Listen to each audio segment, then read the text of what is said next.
Hi guys, இன்றைக்கி என்ன video பார்க்க போகிறோம் அப்படின்னா மிக்ஸி டீப் க்ளீனிங் வீடியோ தான். மிக்ஸியை யூஸ் பண்ணிவிட்டு அப்படியே க்ளீன் பண்ணாமலே அப்படியே நிறைய பேர் வச்சுருவோம். அதனால் பார்த்திங்கன்னா அழுக்கு நிறையா படிஞ்சு போய் சில டைம் மிக்ஸியை ஓடாமல் போயிடும். அந்தளவுக்கு அழுக்கு படிஞ்சு போயிருக்கும். அதுக்கு சூப்பரான டிப்ஸ் பயன்படுத்தி செம்மையாக க்ளீன் பண்ணிடலாம் வாங்க. அதுக்கு பேக்கிங் சோடான்னு சொல்லுவாங்க, ஆப்ப சோடான்னு, அது வாங்கி வச்சுக்கோங்க. அதில் கொஞ்சம் ஒரு ஸ்பூன் ஆட் பண்ணிவிட்டு வினிகர் ஆட் பண்ணிக்கோங்க. வினிகர் உங்ககிட்ட இல்லை அப்படின்னா லெமன் ஒரு அரை லெமன் ஆட் பண்ணிக்கோங்க. டூத் பேஸ்ட் நீங்கள் என்ன யூஸ் பண்ணுறீங்களோ அந்த பேஸ்ட் யூஸ் பண்ணிக்கோங்க, என்ன வேணாலும் இருக்கலாம். மூணுத்தையும் நல்லா மிக்ஸ் பண்ணிவிட்டு ஸ்க்ரப்பர் பார்த்திங்கன்னா நான் பாத்திரம் விளக்குற ஸ்க்ரப்பர் எடுத்திருக்கேன். அதால் லைட்டாக மேலே தேய்ச்சி விட்டுருங்க. ஒரு 5 மினிட்ஸ்க்கு அப்புறம் பார்த்திங்கன்னா ஒரு ப்ரஷ் எடுத்துக்கோங்க. எடுத்துகிட்டு அந்த சொல்யூஷனில் டிப் பண்ணிவிட்டு ஃபுல்லாக வச்சு தேய்ச்சிருங்க. எங்கெங்கே அழுக்கு இருக்கோ அங்கெல்லாம் வச்சு நல்லா ரப் பண்ணி தேய்ச்சிங்க அப்படின்னா நல்லா க்ளீனாகி வந்துடும். அந்த அழுக்கு எல்லாமே வந்துடும்.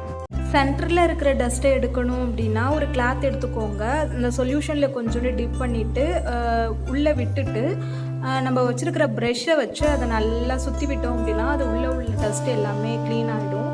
சைடில் இருக்கிற கேப்பில் பார்த்திங்கன்னா எதுவுமே உள்ளே போகாதுங்கிறதுனால ஃபஸ்ட்டு கிளாத் வச்சு நல்லா உள்ளே க்ளீன் பண்ணிவிட்டு ஒரு மர ஸ்பூன் இல்லைனா பிளாஸ்டிக் ஸ்பூன் வச்சு இந்த மாதிரி எடுத்தோம் அப்படின்னா அதில் உள்ள அழுக்கு எல்லாமே வெளியில் வந்துடும்.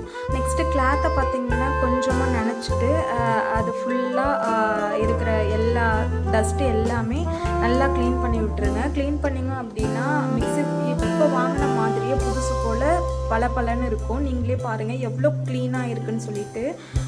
நார்மலாக பார்த்திங்கன்னா மிக்ஸி டெய்லி யூஸ் பண்ணுறோம் அப்படின்னா யூஸ் பண்ணதுக்கப்புறம் ஒரு கிளாத்தை நனைச்சிட்டு அதில் ஃபுல்லாக கையோடையே நல்லா க்ளீன் பண்ணி வச்சிட்டோம் அப்படின்னா நம்ம இவ்வளோ க்ளீன் பண்ணுங்கிற அவசியமே இருக்காது. அதே மாதிரி சைடில் இருக்கிற அந்த ஒயரையும் பார்த்திங்கன்னா நல்லா க்ளீன் பண்ணி வச்சுருங்க.